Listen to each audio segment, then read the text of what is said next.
Bom dia, graça e paz. Sejam bem-vindos à casa do Senhor. Só não ouviu bom dia, quem está vivo dê bom dia. Opa, né? Só os vivos podem adorar, né, Sandrinha? Só os vivos podem louvar ao Senhor. E só vivo que dá para dizer que é bom dia, né? E hoje é o dia do Senhor, o dia que o Senhor nos deu. E nós podemos nos alegrar na sua presença. Então seja bem-vindo à casa do Senhor. E para falar desse Senhor que é justo em todo o seu proceder, e ele então fala da bem-aventurança daquele que se mantém na tua palavra. Salmo 1. Abra a sua Bíblia no Salmo de número 1. Como que age, né? O justo, como que age aquele que de fato diz servir a Deus.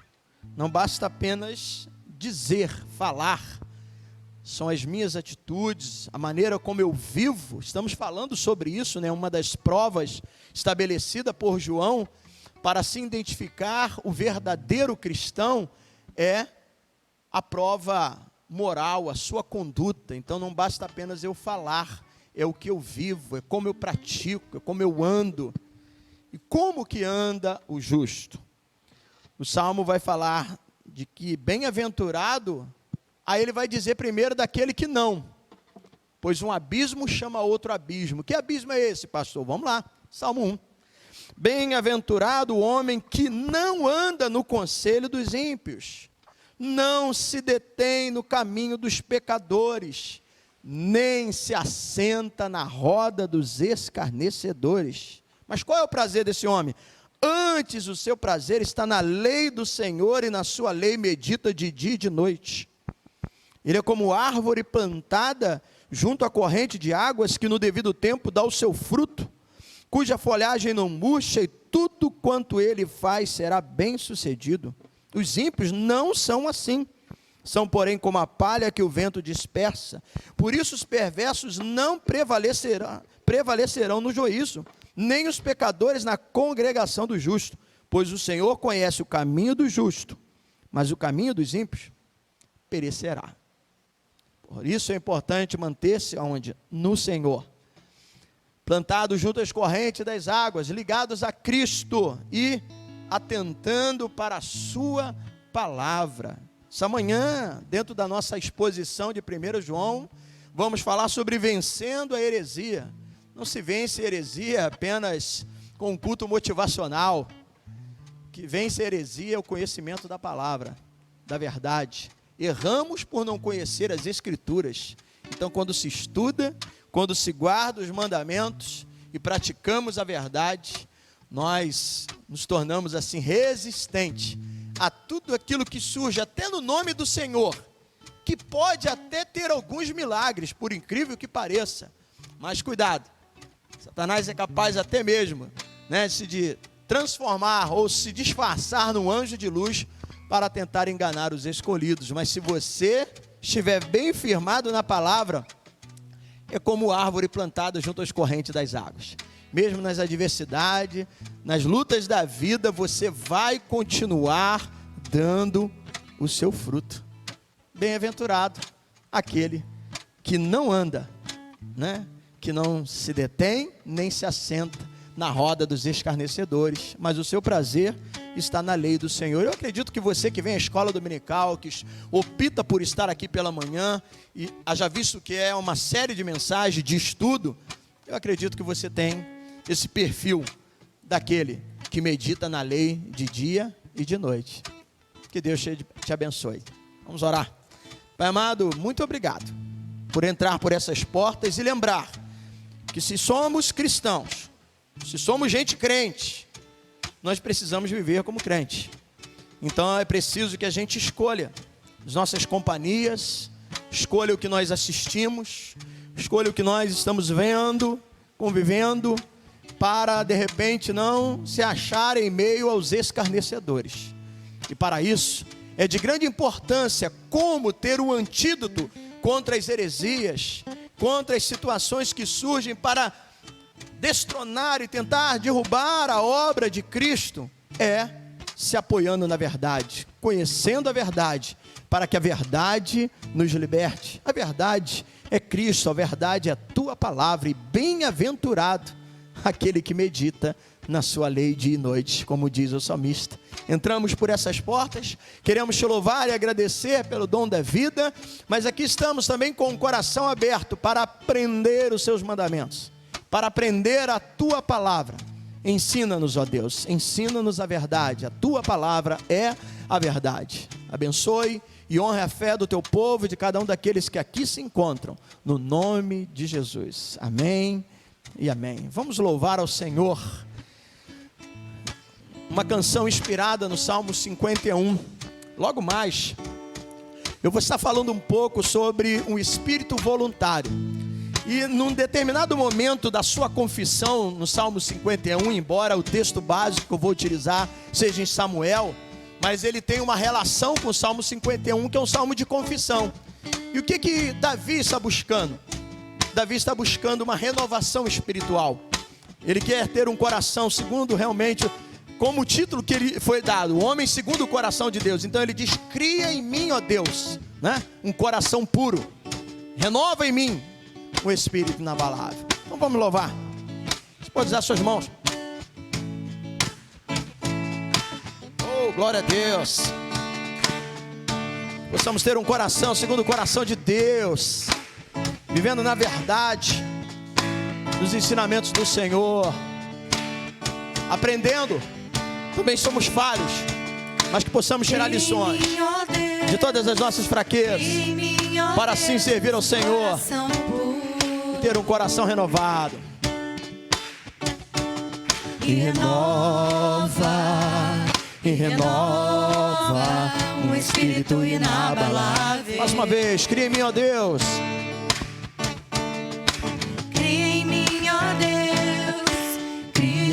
Ó Deus, um coração puro, e renova um espírito inabalável. Se errar, aprenda com a lição. Não retire de nós o teu espírito.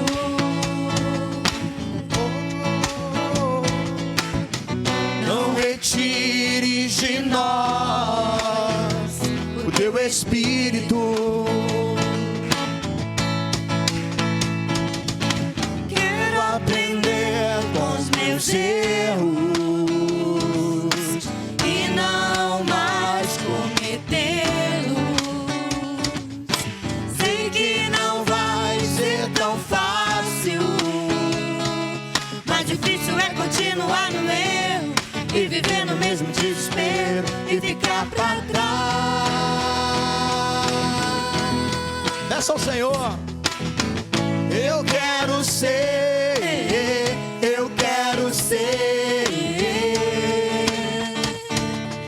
o homem segundo o coração de Deus. Eu quero ser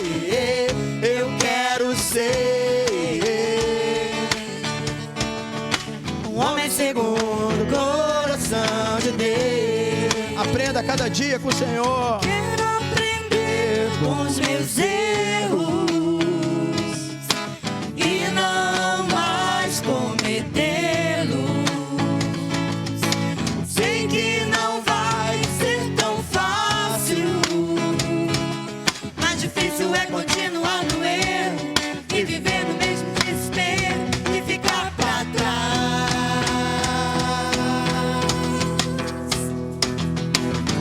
Eu quero ser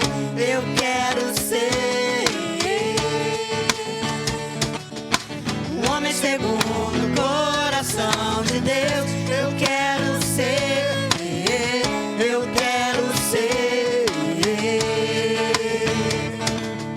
um homem segundo o coração de Deus.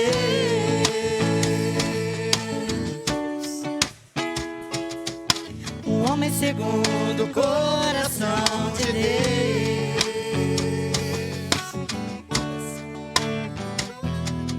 Glória a Deus, amém, aleluia.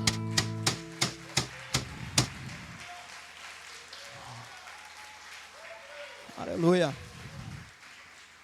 Um espírito voluntário. Já faço então aqui uma propaganda para a mensagem de logo mais. Quando perdemos isso? E quais as consequências quando se perde esse espírito voluntário? Logo mais às 19 horas, tá bom? No culto da noite. Venha, eu tenho certeza que essa palavra é uma palavra de despertamento para a igreja.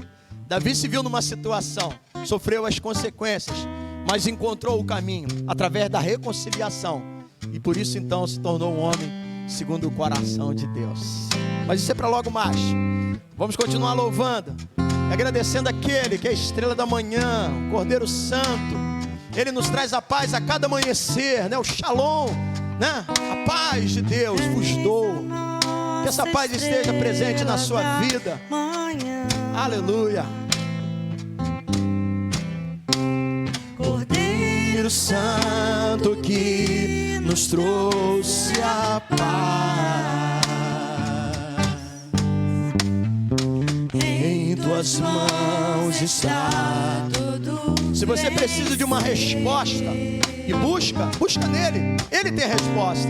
Resposta a todo aquele que clama, porque ele é a verdade. A verdade é tua palavra, que não podes mentir. Você apresente a ele nessa manhã para adorá-lo. Por isso estamos aqui. Oh, aleluia. Deus, Te louvamos, só Senhor.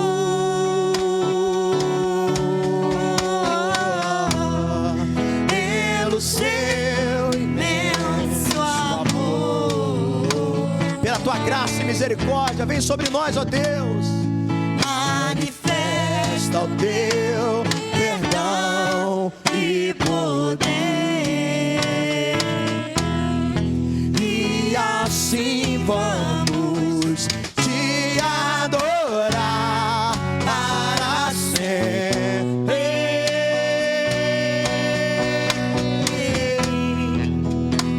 pra sempre, ó meu Deus. Lá em cima é nossa estrela. Adore ao Senhor. Eis a nossa estrela da manhã. Só em ti consigo encontrar paz, ó Deus. Só na tua presença. Cordeiro Santo que nos trouxe Ele é a paz em meio à guerra. Ele tem a verdade que liberta, que transforma. Em tuas mãos, Oh, aleluia. tudo vencer. Busque pelo seu nome, busca Ele em todo tempo. Resposta a tua Aleluia. daquele que clama. Onde é a verdade? A verdade é tua palavra, que não podes mentir.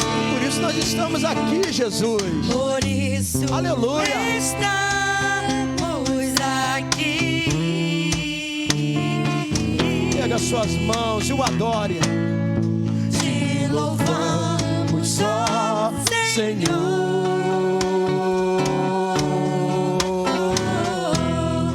Pelo teu imenso amor,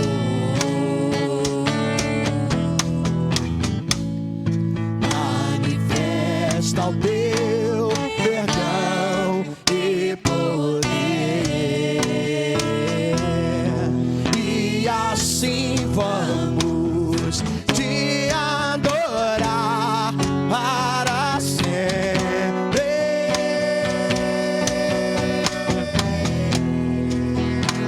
pra sempre. Oh, meu Deus, te louvamos. Rasgue o seu coração e adore a Ele. Te louvamos, Só Senhor. grande é o seu amor e a sua bondade que se revela sobre nós. Oh, aleluia.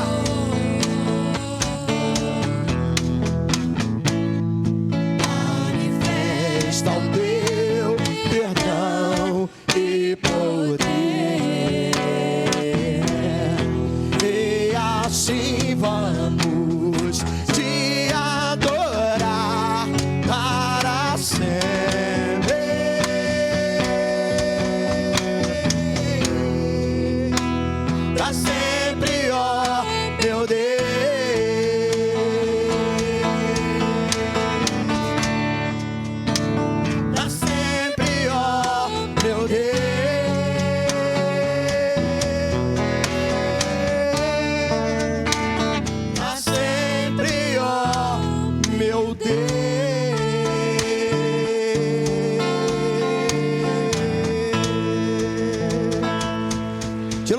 adoramos a Deus.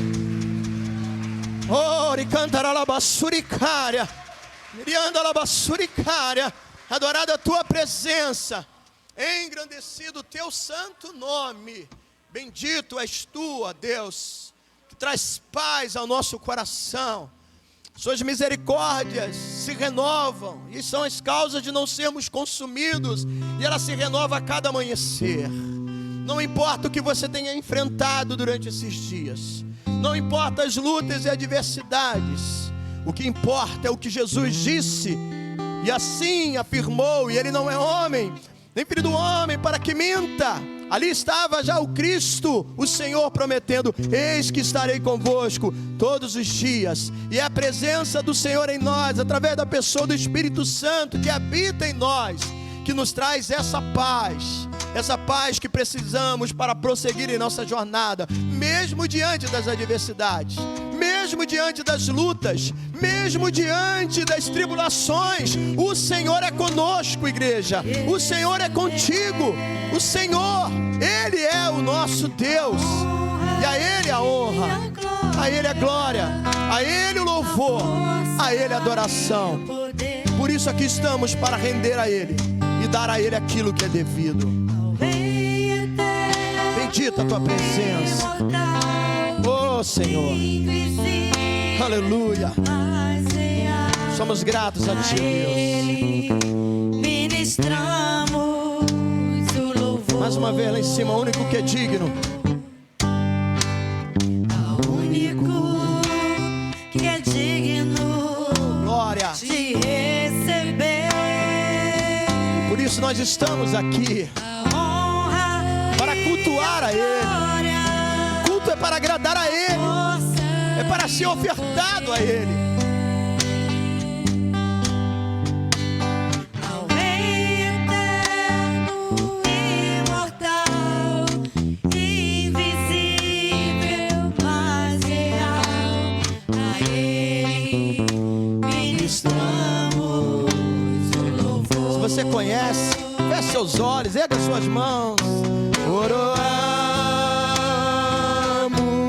Coroamos a ti, ó Rei Jesus.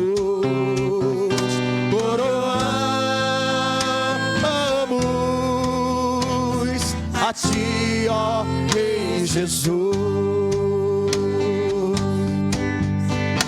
Adoramos o teu nome e nos rendemos aos seus pés. Consagramos todo o nosso ser a ti. Ao único,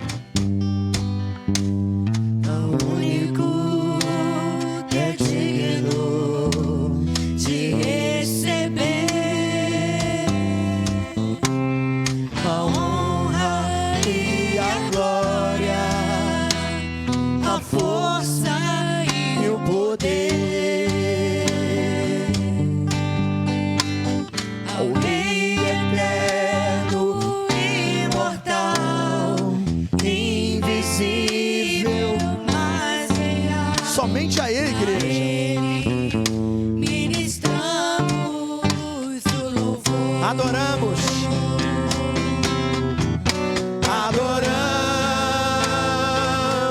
Adoramos a ti, ó Rei Jesus.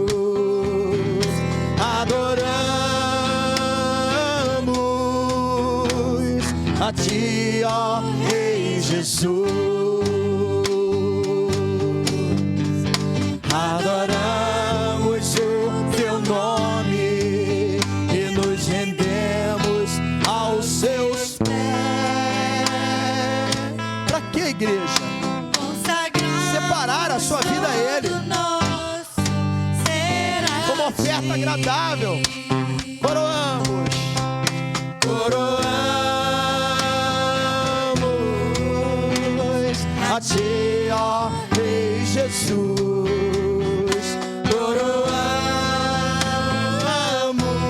Coroamos a ti, ó Rei Jesus. Adoramos o teu nome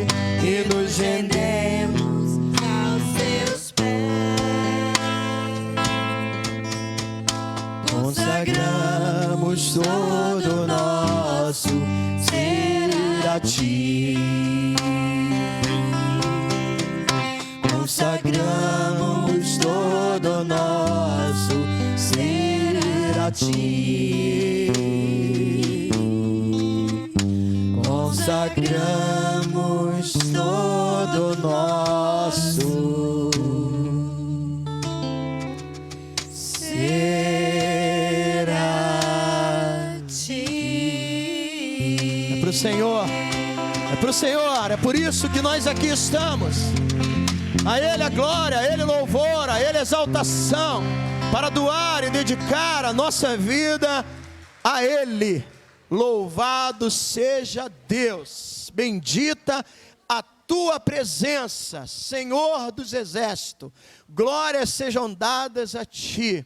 Muito obrigado pela oportunidade de louvar a ti, de erguer as nossas mãos. Para isso fomos libertos e livres somos para adorar e erguer a sua voz na Assembleia dos Santos, na casa, no lugar, ó Deus, onde permanece a sua glória, e podemos assim louvar e bendizer o Senhor por aquilo que tu és.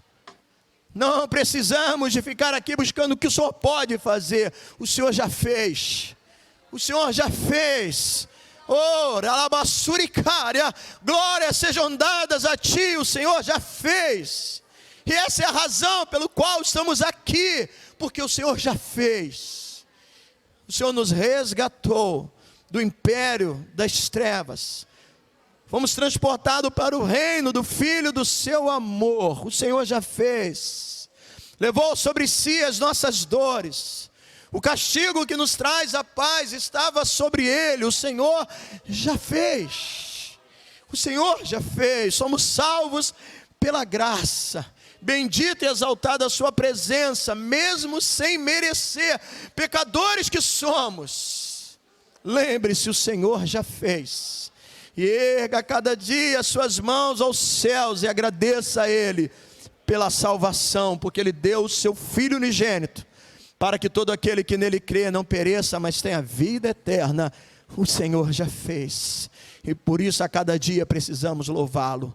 Obrigado a Deus, obrigado. Receba os louvores, os cânticos que entoamos a ti nesta manhã, no nome de Jesus. Amém e amém. Deus abençoe a sua vida, né? Compartilhe da graça de Deus com seu irmão neste momento.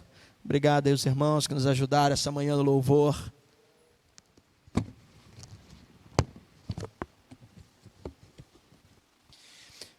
Rapidamente, 2 anúncios aqui. Chegou mais um? Tá. Ótimo. Começar pela ordem aqui cronológica. Bom, na terça-feira, nós vamos estar recebendo a missionária Maristela Amorim. Ela é autora desse livro, No Vale de Baca. E também agora já lançou um outro livro, né, Além do Câncer. O Vale de Baca, quando você lê o Salmo, né, 84, você vai ver ali uma referência, pode ser também chamado como Vale Árido. Era um trajeto que as tribos que tinham que peregrinar para chegar a Jerusalém, para os dias de festividade, como a celebração da Páscoa, as festas da colheita, tabernáculo, Pentecoste. Então eles iam naquela romaria, naquela procissão. Alguns tinham que passar por esse trecho. O Vale de Baca simboliza um momento de tristeza, de sofrimento, porque era um trajeto muito difícil. Maristela, ela fala nesse livro aqui muito mais do que a situação que é difícil de um enfrentamento de um câncer. 3 tumores, quando você está na expectativa que curou um, né, está na cura de o primeiro, aí vem o segundo, depois vem o terceiro.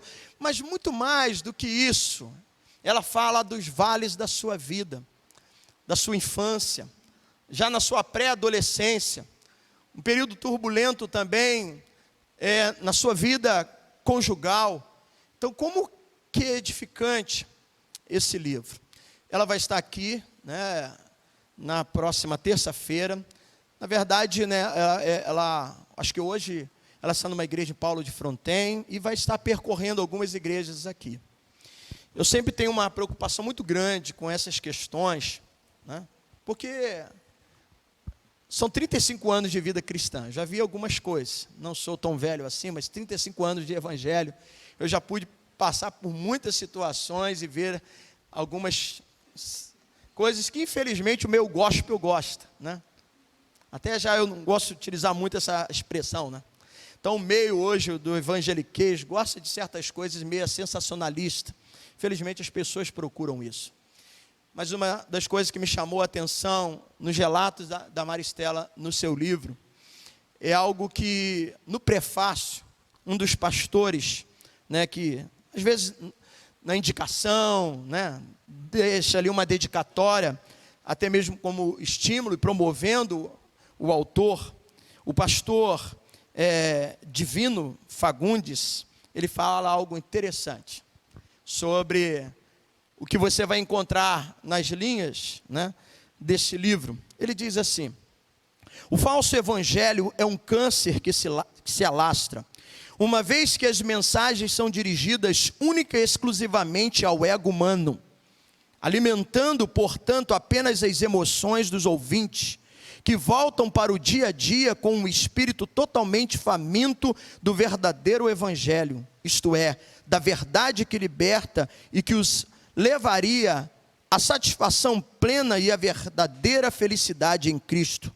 Ao longo da história do povo de Deus, todos aqueles que Deus escolheu para advertir ao seu povo contra o perigo do pecado, não foram bem aceitos. Basta mencionar os exemplos de como os profetas foram rejeitados. São aqueles que procuram sempre, né, a ouvir aquilo que apenas vai massageando o seu ego, né? São as mensagens motivacionais, as pregações coaches que nós temos muito hoje. Muitos são fã dessa metodologia, dessa teologia, e não percebe o quanto isso é danoso ao evangelho. O quanto isso, embora se use um versículo, ou possa utilizar até uma mensagem, uma passagem bíblica, mas o quanto isso vai te afastando da verdadeira mensagem do evangelho. E Maristela, apesar de toda a situação que ela vai passando, não há aqui um triunfalismo, mas sim uma experiência com Deus. O Vale de Baca é aprender a viver contente em toda e qualquer situação. Então, na terça-feira, eu tenho falado para os irmãos que será assim diferente, porque nós terça-feira é reunião de oração, vai ser um culto com perfil evangelístico. Se você puder vir e trazer um convidado, seria muito bom. Mas o testemunho dela também é edificante para a nossa vida. E dentro de alguns relatos dessa experiência, pude me identificar muito com aquilo que até mesmo nós temos pregado. Então, ela é membro da Igreja Presbiteriana em Ipatinga, Minas Gerais, e vai estar percorrendo em algumas igrejas aqui na cidade. E nós vamos receber na próxima terça-feira, às 19h30, tá ok? Então, se você puder vir e fazer esse trabalho de trazer uma pessoa, seria muito bom, né? Com esse pensamento de uma missão evangelística. Falando sobre missão, bom, chegou o nosso guia da Páscoa, jejum da Páscoa. Esse material é um material simples, mas tem aqui fundamentos básicos, o suficiente para você ter uma noção do que é um jejum bíblico. E bastante tempo, no início eu trouxe uma série de estudos sobre jejum, e partilhando com o pastor Márcio, pastor Maico, né, e um outro pastor também, pastor Francisco, nós elaboramos essa pequena cartilha. E aqui você vai ter essas instruções sobre o que é jejum. Temos 6 reflexões, serão 21 dias. O jejum da Páscoa a gente vai começar no dia 28, sem ser essa segunda-feira agora, a outra, dia 28, e vai até o domingo de Páscoa, que acho que é 17 de abril, se não me falha a memória. Ok? Serão 21 dias. Eu vou me esforçar para estar aqui, tirando um período. O jejum não se resume apenas em 1 hora. Aliás, tempo, aqui também a gente fala sobre o tempo do jejum. A questão não é a quantidade do tempo, as horas, os dias, mas sim o propósito com que você está fazendo esse jejum. Mas eu quero ver se eu consigo manter a igreja aberta durante esses 21 dias, pelo menos pela manhã, para tirarmos aqui um momento coletivo de oração. Mas o jejum é pessoal, o dia a dia que você vai estar fazendo. Aí você tem aqui 6 reflexões daqueles livros que nós, né, editamos numa época sobre a cada dia uma nova vida. E 6 dessas mensagens, 4 delas são do nosso bispo Primaz, falando sobre o período da Páscoa. Temos uma do pastor Márcio, de Miguel Pereira, e também do pastor Francisco, de Cesarão. E para cada dia desses 21, um texto bíblico, que serve para te orientar no seu devocional. Não é apenas deixar de comer ou se abster de certas coisas, mas o que você faz nesse tempo. E dentro, né, uma delas, além da oração, é preciso que você medite, leia a palavra. Então, para te orientar, para que você não perca, né, o direcionamento, esteja dentro de um contexto, nós deixamos aqui também 21 textos bíblicos para te ajudar a prosseguir nessa jornada de 21 dias. E eu quero ver os adolescentes jovens imbuídos nisso. Aliás, eu quero separar um sábado só com vocês, jovens e adolescentes, para nós dobrarmos os nossos joelhos. Se vocês têm o hábito de acordar cedo para ir para a escola, melhor ainda que você acorde cedo para vir à casa de Deus. Porque Deus que te dá sabedoria para aprender o que você aprende na escola, que vai ser de grande importância para o seu crescimento profissional, é o Deus que te deu saúde e condição para você não apenas viver uma vida profissional, né, ou estudantil edificante, com sucesso, mas a sua vida espiritual para que você tenha uma vida eterna com Ele. Então eu quero separar um sábado com os adolescentes e com os jovens. Então eu faço questão que cada jovem e adolescente tenha o seu. Com respeito aos casais, eu peço que seja um por família, porque assim vai dar para a gente contemplar toda a igreja. Se você, né, é casado, está aqui na igreja, né, ali Edivaldo e Elise, então um exemplar para o casal. Se o seu esposo não é aqui da igreja, então você vai estar levando, né? Se você é solteiro, também você vai estar levando, tá ok? Mazinho, está aí atrás, se puder fazer isso, já distribuindo. Eu tenho também aqui alguns exemplares. Tião, aqui, ó, já pode entregar. Eu só peço que, se você for, o seu cônjuge, seja o esposo ou a esposa que esteja aqui, for da igreja, aí você apenas pegue um para que eu consiga atingir toda a igreja. Esse jejum vai começar no dia 28 de março, tá bom? Muito importante. E interessante, Maristela, ela fala aqui de um propósito que ela fez na adolescência. Aliás, na pré-adolescência. Na pré-adolescência. Eu, lendo o livro, vi uma experiência que ela teve com o jejum. Muito edificante. E assim, amados irmãos, nós estaremos orando durante esse período. Eu tenho que tomar algumas decisões. Para que serve o jejum? Também na hora de tomar decisões, fazer escolhas. Eu quero, além dessas decisões de direcionamento, seja no aspecto, né, de igreja, de coordenação, de direção, também o fortalecimento da igreja, famílias, casamentos, jovens, adolescentes, no que se diz respeito à sua espiritualidade, como que está a sua vida devocional com Deus. Então nós vamos estar orando por essas questões, tá bom? Bom, o último aviso é que o próximo domingo, à tarde, às 17h30, reunião para os introdutores, tá bom? Próximo domingo, último domingo, reunião às 17h30. Vamos louvar a Deus com as nossas finanças, entregando ao Senhor aquilo que lhe é devido. Se você trouxe o seu envelope com dízimo e oferta e desejar colocar aqui à frente, você fique à vontade. Vamos orar. Pai amado, obrigado pela fidelidade da tua igreja, do teu povo. Temos alvos e metas também no que se diz respeito ao crescimento da igreja, à aquisição, a obras a serem realizadas, e submetemos tudo isso a ti. Porque o Senhor é o provedor, mas não é apenas o ter. O que precisamos é fazer de acordo com a tua vontade. Muitos são aqueles que se precipitam e só pelo fato de terem já em suas mãos o valor, o dinheiro, e saem comprando sem a direção. Senhor, nós queremos fazer tudo de acordo com a sua vontade.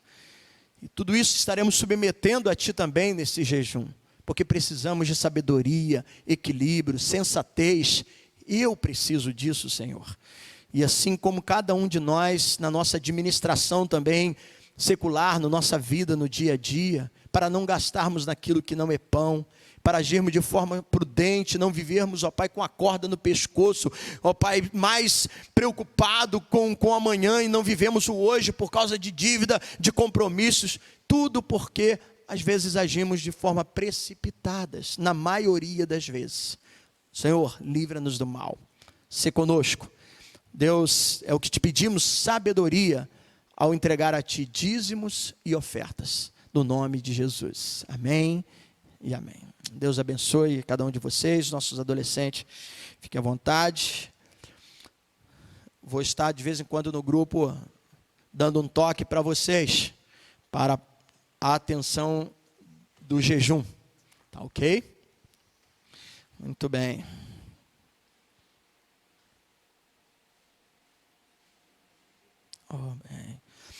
Me lembre, no final do culto, nós temos aqui um alvo para a gente estar orando, né? Um motivo, estar orando pela vida de Brian, é isso mesmo? Aí, ele é irmão do esposo da nossa irmã Fabiana. A gente tem, as duas, sabia que a outra que está do teu lado também chama Fabiana? Viu? Maravilha, né? Então, temos ali duas Fabianas, né? Então, do lado de cá, né? Nós estaremos orando, tá bom, Fabiana? No final, pela vida do seu cunhado, né? Ok, me lembre. Essa semana nos despedimos, né? Da irmã Joelma. Estive ali fazendo um sepultamento junto à sua família. Joelma se batizou no feriado, dia 15 de novembro de 2007. Foi o seu novo nascimento, né? E quanto a ela, a palavra de Deus diz, né, que felizes são os mortos que desde agora morrem no Senhor. Apocalipse 14, 13. Descansam das suas fadigas, as suas obras o acompanham. Mas oramos pelo Fábio, seu filho, sua mãe, irmãos, né? Joelma também é tia da Liliane, jovem aqui da igreja. E ali estivemos para realizar esse momento de despedida. Sentimos, né, pela vida pela perda, né, da irmã, do convívio, mas temos a paz e o conforto, porque Jesus disse, João 11, né, 5, aquele que crê em mim, ainda que morra, viverá. Ele é a ressurreição e a vida. E para que a gente tenha uma vida eterna, é importante que a gente esteja atento à palavra de Deus, que a gente vença os dias maus, o mundo jaz do maligno. E nós temos percorrido e falado um pouco sobre isso também, porque João já alertava isso há quase 2000 anos. Não posso dizer 2000 anos, porque seus escritos giram em torno de 65 a 69 anos depois de Cristo. Nós ainda estamos no ano 2022, né? Então quando for 2065, aí sim, 2000 anos dos escritos das epístolas de João, né? Depois tem o Apocalipse, que é a revelação na ilha de Pátimo, e nós estamos caminhando, meditando, de uma forma expositiva, a epístola de João, a primeira epístola de João. E dentro dessa caminhada teológica, porque é muito mais do que uma carta, o João traz um tratado teológico, uma exegese, ensinamentos, fundamentos que nos dá a condição de nos defender contra o mal e também defender a nossa fé, a fé que nós temos. E hoje, dentro dessa linha de estudo, eu quero falar sobre vencendo a heresia. Abra sua Bíblia na primeira epístola de João, ou carta de João, ou até mesmo como a gente tem mais o hábito, o costume de dizer, 1 João, né? Então, epístola e carta, mesma coisa. Mas não tem problema você falar também 1 João. Já é uma referência, né, aliás, conhecida também como cartas universais, né? Nós temos as cartas paulinas, que são as epístolas escritas por Paulo, e nós temos as universais, Hebreus, Tiago, Pedro, João, Judas. E hoje a gente vai ler aqui, assim que você encontrar, se coloque de pé, do versículo de número 18. Vou ler até o versículo de número 26. Primeira Epístola de João, 2, a partir do verso 18. Amém? Mais uma vez aqui João, como um pai, com carinho, né, com expressões afetuosas, de cuidado, ele diz: filhinhos, já é a última hora, e como ouviste que vem o anticristo, também agora muitos anticristos têm surgido, pelo que conhecemos que é a última hora. Eles saíram do nosso meio, entretanto não era dos nossos, porque se tivesse sido dos nossos, teria permanecido conosco. Todavia, eles se foram para que ficasse manifesto que nenhum deles é dos nossos. E vós possuís unção que vem do Santo, e todos tendes conhecimento. Não vos escrevi porque não saibais a verdade, antes porque sabeis, e porque mentira alguma jamais procede da verdade. Quem é o mentiroso senão aquele que nega que Jesus é o Cristo? Este é o anticristo, o que nega o Pai e o Filho. Todo aquele que nega o Filho, esse não tem o Pai, aquele que confessa o Filho tem igualmente o Pai. Permaneça em vós o que ouviste desde o princípio. Se em vós permanecer o que desde o princípio ouviste, também permanecereis vós no Filho e no Pai. E esta é a promessa que Ele mesmo nos fez, a vida eterna. Isto que vos acabo de escrever é acerca dos que vos procuram enganar. Uma palavra de oração. Pai amado, como vencer a heresia? É conhecer a verdade. E estamos aqui para meditar na sua verdade, que é a tua palavra. Portanto, ó Deus, ajuda-nos. Desvenda os nossos olhos para contemplarmos as maravilhas da sua lei. Ajuda-me, Senhor, para que eu consiga passar para os irmãos a importância desse estudo, dos ensinamentos, ó Pai, nesse tratado teológico, nessa defesa da fé que João traz, para que aqueles que creiam tenham certeza da sua salvação. Ajuda-nos, ó Deus, nesse momento de estudo da tua palavra, no nome de Jesus. Amém e amém. Podeis assentar. Como que está aí o nível do clima? Está legal? Tá bom? Eu não sei quanto que está aí. Tem estado bastante quente, né? Então, se tiver lá para 20, eu não sei qual é o número aí, Bárbara, me ajuda aí. 17? É? Tá bom.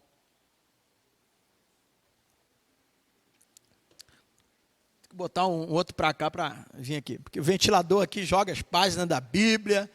É uma maravilha. A gente evita um pouco por causa do barulho. Primeiro a gente deixa, né, climatizar, antes chega e liga os ventiladores para isso. Quem sente calor, né, não sei quantas vezes eu falei isso, fica aqui, ó. Aqui é o lugar dos calorentos.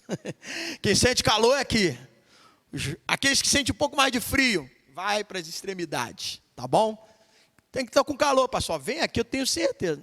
Tá batendo aí o arzinho? Aí, ó. A irmã está ali tranquila aqui, só. Tá boa. Você tem calor, senta aqui, né? Se você ficar no canto, aí é mais difícil de chegar até você, né? Por isso que alguns vão em si, né, Merilda? Merilda vai ali não, pastor, mais friento, então, opa, escolhe ali. Muito bem, vamos seguir. Após a leitura do texto, é bom nós lembrarmos aqui o que nós temos aprendido nesta carta de João, que tem feito uma distinção interessante sobre o verdadeiro cristão, ou o verdadeiro crente e o falso crente. Lembrando, quando ele escreve o Evangelho, o intuito é escrever para que ímpios, uma vez vendo, ou até mesmo os judeus, os sinais, para que entendesse que Jesus era o Cristo, ou seja, o ungido, o Filho de Deus, o Messias. Sua carta já é um ensinamento, como eu disse, um tratado teológico para fazer com que aqueles que já creram, diferente do Evangelho, né, que já creram, possam agora ter certeza da sua salvação. Esse é o objetivo. Mas João, ele se depara com situações de oposição à igreja. Os falsos mestres, falsos pastores, não muito diferente dos nossos dias, mas isso o próprio Senhor advertiu. Nós vamos estar lendo algumas passagens nessa manhã de estudo sobre isso. Mas nós já vimos que ele vai traçando ali quais os critérios para você entender quem é o verdadeiro cristão, quem é o falso. Nós já percorremos alguns versículos falando sobre isso, sobre esses critérios estabelecidos por João. Um deles é a prova moral. Quantos lembram?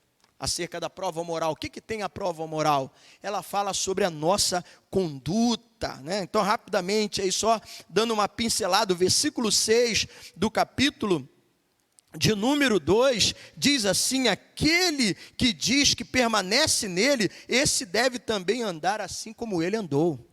Então não basta apenas dizer, eu sou crente, eu sou filho de Deus. Como que você anda? Como que você procede? Qual o seu comportamento? Essa é a prova moral, que diz respeito à sua conduta. Mas também vimos João falar sobre a prova. Qual outra prova que nós falamos aqui? Quantos lembram? A prova social. Bom, tia Elisa, tenho certeza que ela anota. Se você anotar, você vai guardar. Se você não anotou, pegue lá YouTube, Facebook, busque as outras mensagens. É palavra para crente, igreja, é palavra para pastor e palavra para a igreja, essa epístola de João. Ele escreveu aos santos. Isso é de grande importância. Então, a prova social, que fala sobre o quê? O amor. O amor ao próximo. O versículo 10 do capítulo 2, ele diz assim: aquele que ama o seu irmão permanece na luz, e nele não há nenhum tropeço. E há uma terceira prova que vamos tratar a partir de hoje, a prova doutrinária.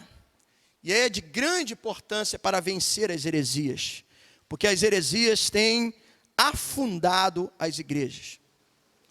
E tem uma palavra que tem sido assim muito comum e perigosa, diga-se de passagem, em meio às pessoas, e eu poderia dizer em meio aos crentes, que às vezes tem um hábito de dizer, né, acerca da sua sinceridade.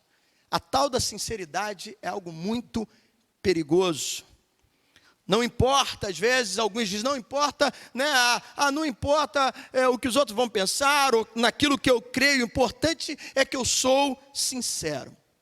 O pastor Hernan Dias Lopes, fazendo uma observação acerca dessa questão da sinceridade, ele lança uma pergunta e depois ele traz uma ilustração para responder, uma ilustração que foi criada, né, pelo reverendo e teólogo Warren Wiersbe, um pastor norte-americano.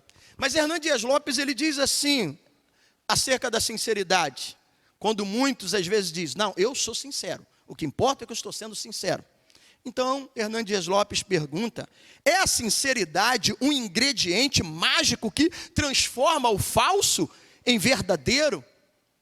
Aí veja a ilustração, né, que o Warren Wiersbe diz, no ambiente de hospital, bem conhecido aqui para alguns irmãos, nós temos irmãos aqui que são da área da saúde, enfermeiro, mas ele fala aqui de uma experiência não muito boa, de uma enfermeira. Por quê? Uma enfermeira, ela aplicou um medicamento a um paciente, e logo aquele paciente começou a passar mal. A enfermeira estava ali no ofício da sua profissão, E ela então aplica aquele remédio, mas o paciente começa a passar mal. A enfermeira, ela é sincera dentro da sua atividade, mas o remédio que ela aplicou, a medicação, era errado. E o paciente quase morreu. Moral da história, é preciso muito mais que sinceridade para que algo seja verdadeiro. É importante a gente pensar sobre isso. Porque assim a fé em uma mentira pode trazer consequências terríveis para a nossa vida. E hoje em dias, né, de fake news e tanta mentira, tem aqueles que depositam a sua fé naquelas mentiras. Mas falando do âmbito evangélico, cristão, de igreja, não são poucos os que estão na mídia, nas redes sociais, travestidos de pastores, de líderes. E às vezes alguns episódios que mexem com a nossa estrutura, que nos leva a acreditar que aquilo dali é de Deus, mas o que de fato vai dizer se é de Deus ou não, é a palavra, é a Bíblia, é a verdade, aí é a prova doutrinária. E o que João faz aqui, como eu disse, que é muito mais do que uma carta, é um tratado teológico. João, ele já havia aqui advertido, nós acompanhamos isso, sobre a importância de entender acerca da luz e trevas, amor e ódio. E agora então ele começa a advertir os seus leitores sobre o terceiro conflito, verdade versus mentira.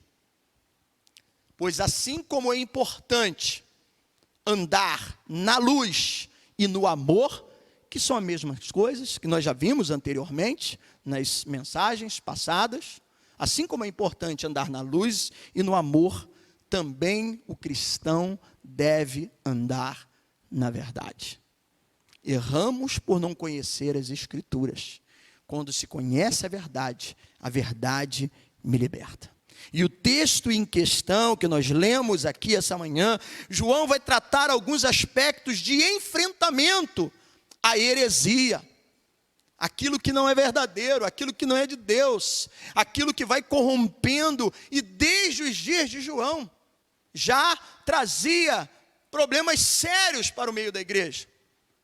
Como também nos dias de Paulo. Paulo enfrentou mais a questão dos judaizantes, né, que firmavam e faziam questão de falar das questões cerimoniais, que tinha todo o cuidado de lavar o copo e aquilo, de lavar as mãos.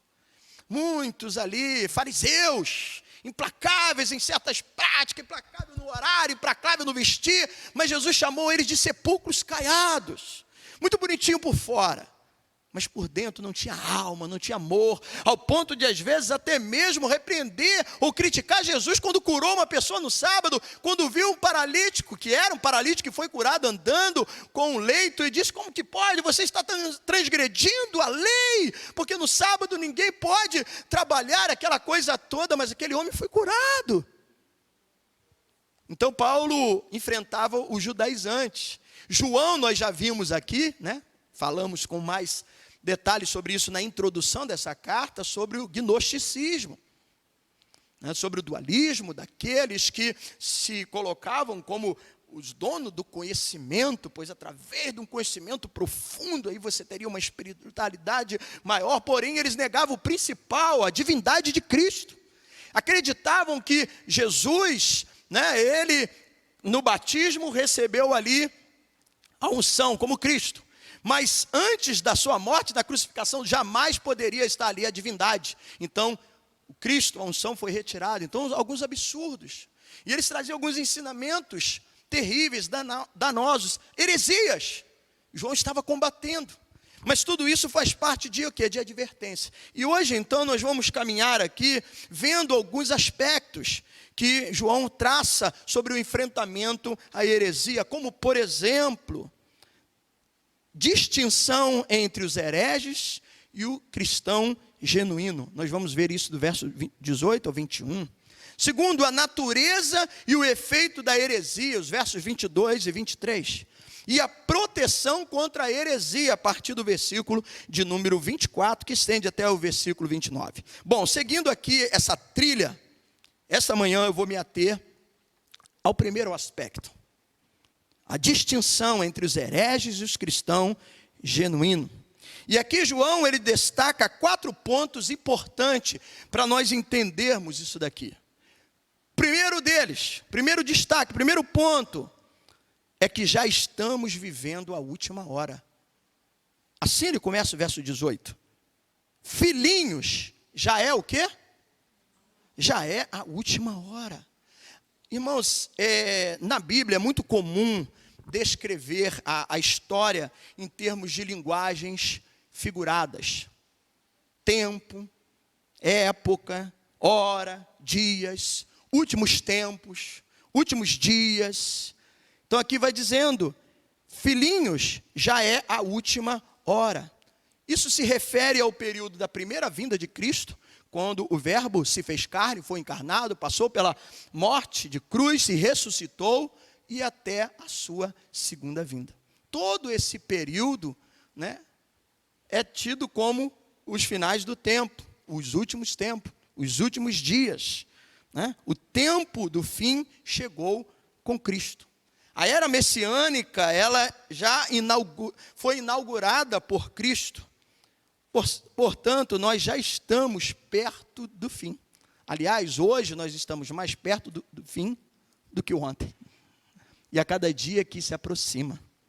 Augusto Nicodemos, fazendo então uma orientação acerca desses termos, os últimos dias, os últimos tempos, ele diz o seguinte: aquele que está além e acima do tempo, ou seja, Deus, não trabalha com o tempo humano. Como diz lá o Salmo 90, para Deus, 1000 anos, interessante que não é 1000 dias, é 1000 anos. Professor de matemática aí, Tadeu, quantos dias são 1000 anos? Aí ele vai dizer assim, 1000 anos são como um dia.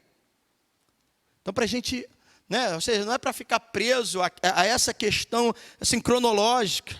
O Warren Wiersbe, esse teólogo que eu já citei, cito bastante aqui nos estudos, ele então diz que descreve um tipo, Deus, a falar sobre última hora, os últimos dias, descreve um tipo de tempo e não uma duração de tempo. Um tipo, não uma duração. Um outro teólogo mais contemporâneo, embora também já falecido, John Stott, ele diz, João está expressando uma verdade teológica e não uma referência cronológica.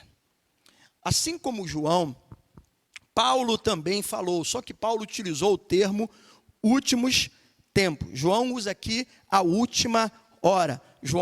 Paulo já falou sobre os últimos tempos.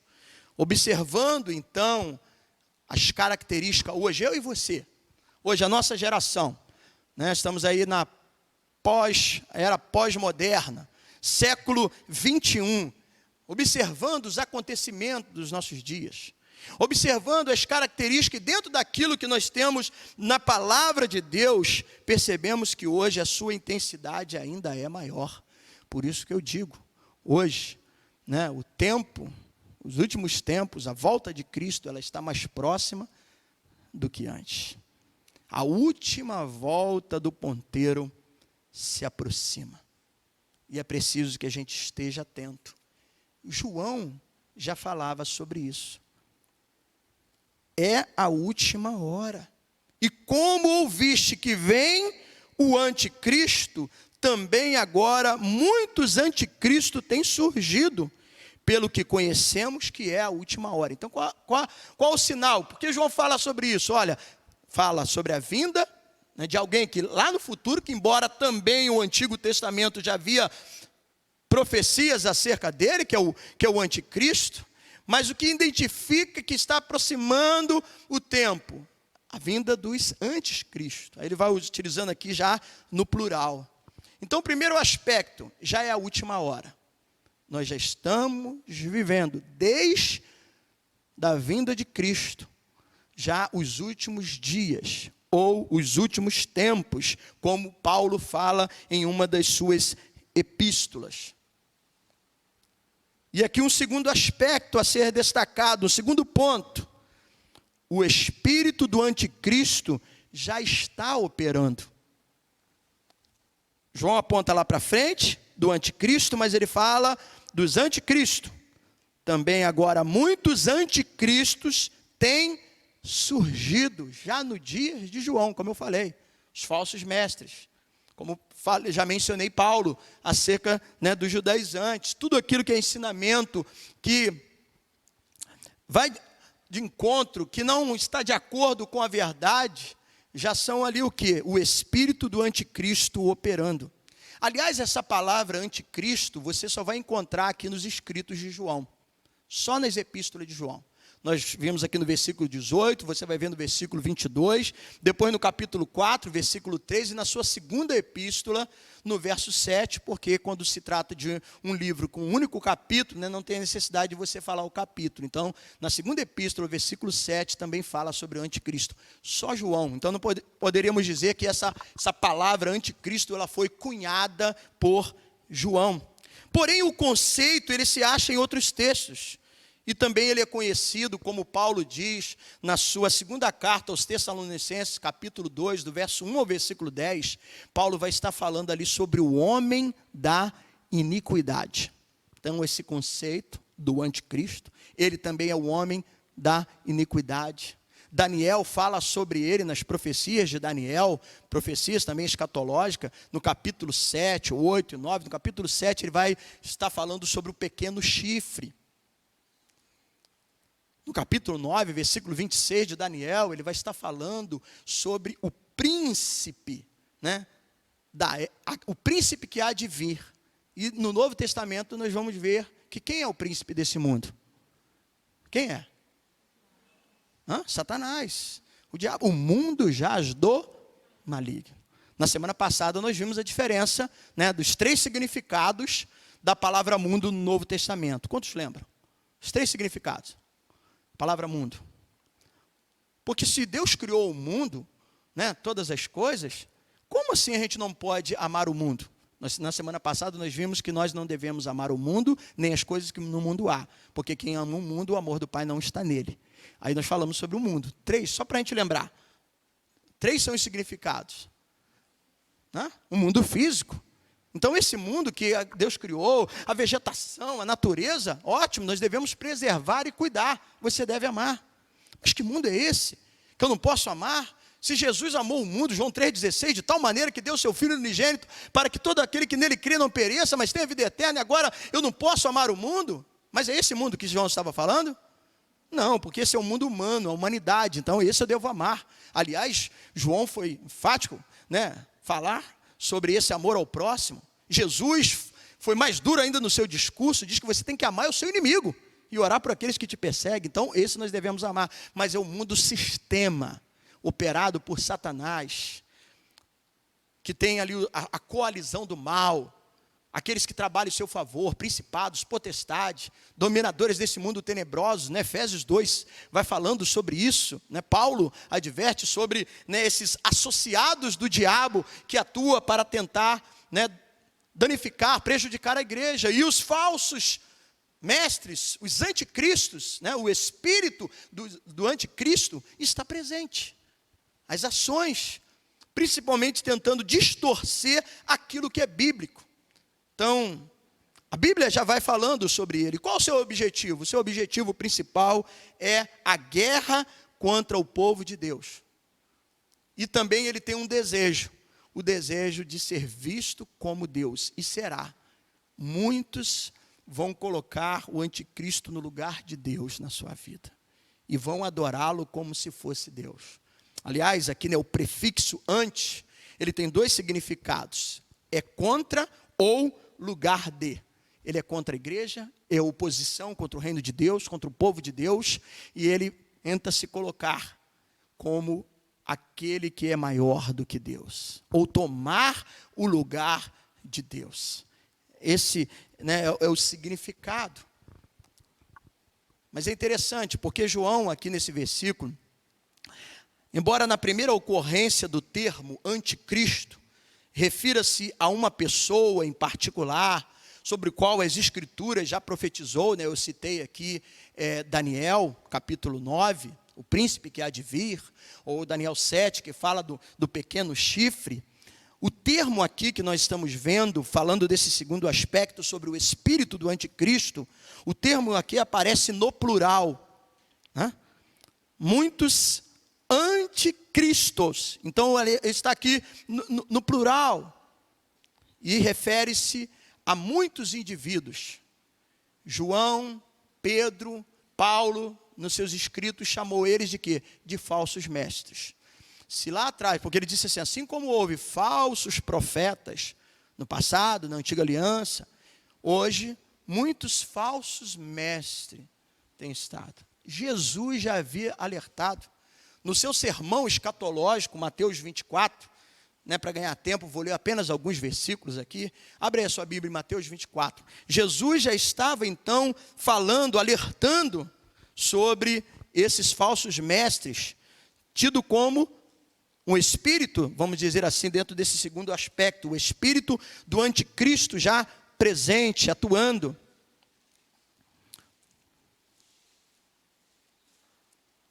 Mateus 24. Aí você vai ver como que essa mensagem é tão atual. O que lemos aqui é de grande importância. Eu louvo a Deus porque você está aqui. Gostaria muito que toda a igreja pudesse estar na escola dominical, né? Por quê? O nosso culto de domingo à noite ele é tão importante. Aliás, não existe culto mais importante. Mas quanto crente que precisa de aprender, e aqui como um lugar de concentração, de estudo, de ensinamento, para que você possa estar alinhado à questão teológica e o perfil da igreja que você congrega, para que você não tenha vivência e práticas que distorcem aquilo que é uma linha teológica da igreja, é preciso que você esteja atento aos estudos. Muitos irmãos aqui já fizeram CETEB, nós vamos estar reabrindo em breve o CETEB para que aqueles que não tiveram CETEB possam fazer, e é importante que você faça o CETEB. Isso vai dando bases e fundamentos para você construir a sua vida cristã. Então, seria muito bom que todos os crentes frequentassem as séries de estudo, né? Mas todo culto ele é importante. Se pelo menos a pessoa assistir depois, ficarei muito feliz. Bom, nós estamos falando sobre o espírito do anticristo que está presente. Jesus já havia advertido que eles iriam surgir. Olha só, a partir do versículo 25. Porque virão muitos, Jesus falando, aqui a palavra, Mateus, o evangelista, escreveu, mas é a palavra de Jesus. Verso 5, porque virão muitos em meu nome, dizendo, eu sou Cristo. E olha, o que vai acontecer? Enganarão a muitos. Certamente, ouvireis falar de guerra, rumores de guerras. Vede, não vos assusteis. Tem crente assustado com isso, porque é necessário assim acontecer, mas ainda, igreja, não é o fim.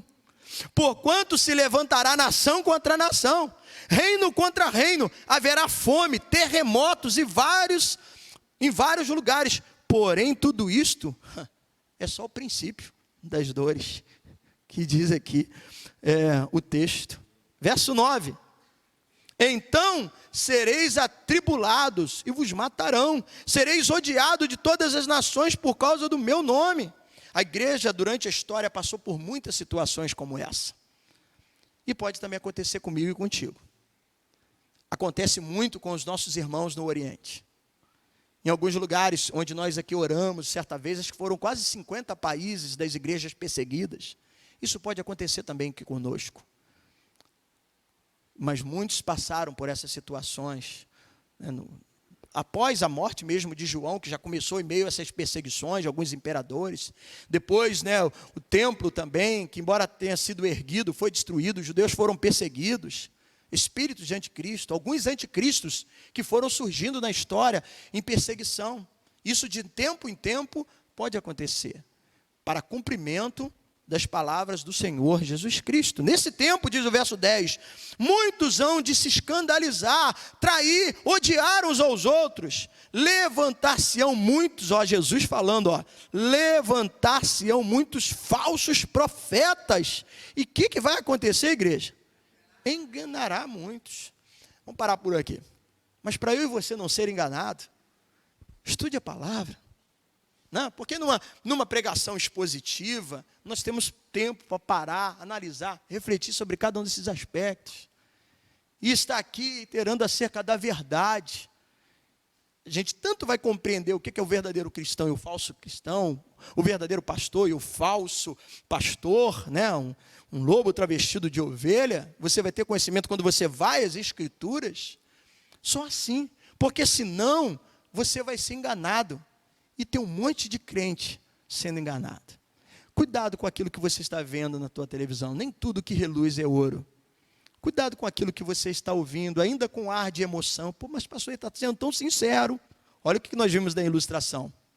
Será que a sinceridade tem esse poder para se transformar em algo que é verdadeiro? É tão sincero, é tão real, tem curas. Amados, a palavra de Deus diz, né, que quando o anticristo vir e tentar tomar, por que ele vai nesse objetivo de tomar o lugar de Deus? Porque ele também vai fazer coisas que Jesus fez. Vai haver cura, vai haver milagres. Mas o que vai fazer a diferença não é isso, é o que as Escrituras diz. Estude a Bíblia, para você não ser enganado. Os anticristos, o espírito do anticristo já se faz presente e atua no meio de nós. Então Jesus disse, aqui nós vimos, que os anticristos surgirão, no versículo 11. Quanto a esse espírito do anticristo, ele já está no mundo. João falou sobre isso. Vamos voltar lá para o nosso texto básico. João, 1 João, capítulo 2. Mas João já falava sobre isso na sua carta, no capítulo 4, versículo 3. Se não der tempo, depois você lê em casa. Ele diz assim, e todo espírito, capítulo 4 de 1 João, verso 3. E todo espírito que não confessa Jesus não procede de Deus. Pelo contrário, este é o espírito do anticristo, a respeito do qual tendes ouvido que vem e presentemente já está no mundo, desde os dias de João, como de Paulo e de Pedro. Aquilo que Jesus havia profetizado. Poucos anos, poucas décadas, 2 décadas posterior já começaram a surgir. Cumprimento já das palavras que Jesus disse a muitos falsos mestres. E vai enganar principalmente aquele que não quer aprender acerca da verdade. Porque assim como Cristo é a encarnação de Deus, o Verbo se fez carne, habitou entre nós, o anticristo será uma espécie de encarnação do diabo. É o próprio diabo em figura. Em Apocalipse fala sobre o dragão. E como que também ele engana. Apocalipse 13, 11, vai falando ali no capítulo 13, né, da besta que, né, surgiu do mar, da besta que surgiu da terra. E sobre a besta que surgiu da terra, ele dá um detalhe interessante. Porque a besta que surge da terra, ela parece com um cordeiro. Se parece com um cordeiro, opa, né? Isso contribui para que muitos sejam enganados. Mas o restante do versículo diz assim, a sua voz é como de um dragão. Então é importante a gente pedir, Senhor, desvenda os meus olhos. Lembra da situação de Isaac? Por que Isaac abençoou Jacó e não abençoou Esaú? Por quê? Porque ele não conseguia ver. Ele até chegou a palpar e disse, ó, o corpo, né, a pele é de quem? De Esaú. Mas quando ele ouvia a voz, era de quem? De Jacó. E ele então abençoou porque ele não pôde ver. Peça ao Senhor, desvenda os meus olhos para que eu contemple as maravilhas da sua lei. Porque assim eu vou ter conhecimento da verdade, eu vou ver a verdade. Do contrário, você vai ver o cordeiro e não vai estar atento. Mas cuidado, né, como Apocalipse 13, 11 diz, a besta que emergiu da terra, ela, a sua aparência é de um cordeiro, mas a sua voz é de um dragão. Aí é preciso a gente estar atento aos ensinos da palavra de Deus. E ficar atento ao que Jesus disse, enganará a muitos. Enganarão a muitos. Depois, né, Marcos, no Evangelho, no capítulo 13, versículo 6, fala da mesma forma, as palavras de Jesus, muitos virão em meu nome dizendo, sou eu, enganarão a muitos. Se já estava sendo alertado, é que verdadeiramente muitos serão enganados. Por quê? Porque não querem se aprofundar na verdade, na palavra de Deus. Um terceiro aspecto. Então nós já vimos aqui que os últimos dias, nós já estamos nele. Nós já vimos aqui que o espírito do anticristo já está no meio de nós. Mas aí o versículo de número 19 vai dizer assim: eles saíram do nosso meio, entretanto não era um dos nossos. João 2, né, nosso texto de origem, nosso texto de reflexão. 1 João 2,19. Eles saíram do nosso meio, entretanto não era dos nossos, porque se tivesse sido dos nossos, teriam permanecido conosco. Todavia, eles se foram para que ficasse manifesto que nenhum deles é dos nossos. Um terceiro ponto aqui: os anticristos saem de dentro da igreja. Pedro, nós vimos que na sua primeira epístola, ele falava do inimigo que vem de fora, a perseguição. Pedro enfrentou esse inimigo, João, Paulo, né? O imperador, que os levaram para o cárcere, que levou João, mandou João para a ilha de Pátimo, que mandou decapitar Paulo. Pedro, como diz, né, a tradição foi, para não morrer igual a Cristo, foi crucificado. Ele pediu para que fosse crucificado, isso é a tradição que diz, né, de cabeça para baixo. Então Nero foi essa espécie de um inimigo de fora. Mas é preciso também que a gente esteja atento contra o inimigo de dentro. E por isso que engana. Engana porque surge aonde? Do meio da igreja. Os falsos mestres, os falsos pastores, os muitos anticristos que já vieram desde os dias de João, em contraste com o anticristo que ainda virá, né? O anticristo ainda não veio. O espírito do anticristo está presente. E muitos anticristos, por não pregar a verdade, servem ao anticristo, já está no nosso meio. Mas o anticristo ainda virá. Mas esses anticristos são identificados como mestres humanos, que nós vimos aqui no texto, abandonaram a igreja. João fala sobre isso. Eles não permaneceram, porque se fosse um dos nossos, estaria conosco até o dia de hoje. Mas Paulo, quando ele está despedindo dos presbíteros, dos bispos, dos líderes da igreja, há um detalhe muito interessante de uma advertência de Paulo. Paulo está falando para pastores, para dirigente de igreja. Isso está registrado, eu gostaria que você deixe marcado aí que é o nosso texto de origem, é 1 João 2.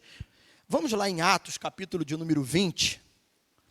Paulo, quando ele está ali em Éfeso, se despedindo, né, provavelmente já ali, caminhando para a Roma, onde teria a sua prisão derradeira acerca da sua morte, mas ele dá ali alguns conselhos a esses presbíteros, no capítulo 20 de Atos. E eu quero me ater aqui ao versículo 29 e 30. Paulo está se despedindo, né? Ali, em Mileto, ele fala aos presbíteros da igreja em Éfeso. Então, ele está falando aos líderes, aos dirigentes da igreja, dos trabalhos, né? Ainda naquele tempo não tinha templo, as sinagogas era mais quanto à prática dos judeus. Mas a igreja se reunia em casas, como em Filipenses, na casa, né, de Lídia, a vendedora de púrpura. Então, em cada um desses lugares onde se reunia a igreja, tinha lá os seus líderes, bispos, presbíteros, que são os pastores da igreja. Aí no versículo 29 ele diz assim: eu sei, Atos 20, 29, eu sei que depois da minha partida, entre vós penetrarão lobos vorazes, que não pouparão o rebanho. E que dentre vós mesmos se levam, ou seja, no meio de vocês, que dentre vós mesmos se levantarão homens, falando coisas pervertidas, para arrastar os discípulos atrás deles. Está falando de arrastar quem? Discípulos. Não está falando para arrastar os ímpios, porque os ímpios estão presos, já faz parte, já são refém do diabo. Está falando aqui de discípulos. Isso chama a minha, a sua atenção, para estarmos atentos à palavra. Nem tudo que reluz é ouro. Cuidado com o que você está seguindo na internet. Cuidado, confira. Você vai estar ouvindo, mas tenta absorver aquilo que edifica. O que edifica? Aquilo que está dentro da palavra. Fora isso, amados, Jesus disse, muitos dirão Senhor, Senhor, mas não vai herdar o reino dos céus. Orou e teve cura. Jesus vai dizer, meu irmão, não te conheço. Nem vai chamar de irmão, porque não é irmão. Camarada, sai fora. Não te conheço. Mas que isso? Falei em língua, falei mistério, rodei, pulei, curei, impus as mãos sobre pessoas e foram curadas. Não te conheço. Jesus disse isso, não foi eu. Não é minha ideia, não é a ideia da Nova Vida, não é o bispo Walter. Jesus falou sobre isso. Então, o que vai dizer, é por isso que a gente está vendo aqui as características do falso, né? E do cristão genuíno, verdadeiro. Por isso esse confronto, essa distinção entre os hereges e o cristão genuíno. E como que a gente sabe isso? Só porque ele fala, porque ele diz, porque ele é um teólogo, porque ele conhece? Não, é o que ele vive, como ele anda, o que ele pratica, está de acordo, está em consonância com a palavra. Emoções, cuidado. Até Roberto Carlos. São muitas emoções. E não são pouco aqueles que choram. Né? Aí, de acordo com a turma mais antiga aí, né? Que os jovens falam, pastor, Roberto Carlos, que é isso? O que é Roberto Carlos? Né? Mas já teve gente aí que chorou com o Roberto Carlos, né? Fábio Júnior. Bom, deixa isso para lá. Mas ainda hoje muitos choram, e pior, diante dos falsos mestres. Surge no meio de vós. João está falando, né, voltando lá ao nosso texto de origem, 1 João 2, no verso 19. Não permanecem, suas características, ele não permanece, mas arrasta alguns discípulos. O perigo é que eles negam a fé, no versículo 22. O perigo que no versículo 26 de João 2 vai dizer que eles enganarão muitos. Tentarão enganar. Seus argumentos, recebi uma nova revelação. Deus tem me dado uma nova revelação. Essa é a única revelação que permanece para sempre. Passarão os céus e a terra, mas a tua palavra não passará. Nós vimos no texto aqui, não há necessidade de você tentar querer aprender algo novo. Não, tem um novo aqui. Muitos saem com esse discurso. Algo que vai trazer um impacto, uma mudança na sua vida. Temos um encontro aqui que 2 dias você vai viver aquilo que você não viveu a vida evangélica toda. Meu Deus, se você não viveu 30 anos de vida evangélica, vai pegar em 2 dias, você nunca foi crente. Você nunca se converteu. Mas a gente embarca nisso, a igreja embarca. Porque isso é moda. Isso é relevante, é o evangelho relevante. Que de evangelho não tem nada. Tem emoção, sentimentalismo. Muitas teologias têm estado presentes em nosso meio. O humanismo motivacional, a teologia do coach, muito presente. E tem uma pancada de gente aí que embarca, os jovens. Talvez você está ouvindo um pregador coach, nem sabia. Por questão de ética, aqui eu não vou ficar falando o nome. Mas é só você confrontar a verdade com aquilo que você está ouvindo. Se você está vendo ser apenas emoção, aí você vai perceber. E se você quer ser um crente verdadeiro, analise e atente àquilo que você aprendeu na palavra. Não é porque o pastor Alain está falando, não. Não é porque o pastor Alain está falando. Até porque o pastor Alain é homem e pode te enganar. Estude a palavra, anote, escreva. Eu não entendi. Já que está sendo gravado, não sei até quanto tempo a gente vai ficar gravando. Mas enquanto está sendo gravado, poxa, eu vou pegar lá as primeiras páginas, os primeiros capítulos que eu não vi. O que João estava dizendo para aquela igreja que foi importante e dentro de um contexto, o que fala para a minha vida hoje? O que isso tem a ver comigo hoje? É preciso contextualizar, sim, é lógico. Mas não é mudar a palavra, renovar nesse sentido. Vivemos outros contextos, hoje a gente tem ar-condicionado, maravilha. Instrumento musical, muito tempo, bateria era considerado como algo do diabo, não podia nem entrar na igreja. Mas isso não é isso que a Bíblia diz. Aí é preciso, então, você vai contextualizando. Mas você não tem que atualizar as escrituras, o que é verdade, os princípios básicos, elementares, do Evangelho, isso não muda não, amados. O que é pecado, continua sendo pecado. E a gente precisa estar entendendo isso. Senão a gente vai errar e vai ser enganado. E o anticristo vai levar a gente, vai dar uma rasteira. Ou seja, naqueles que não conhecem a verdade. Quem conhece a verdade é liberto. Então é preciso estar atento aos seus argumentos.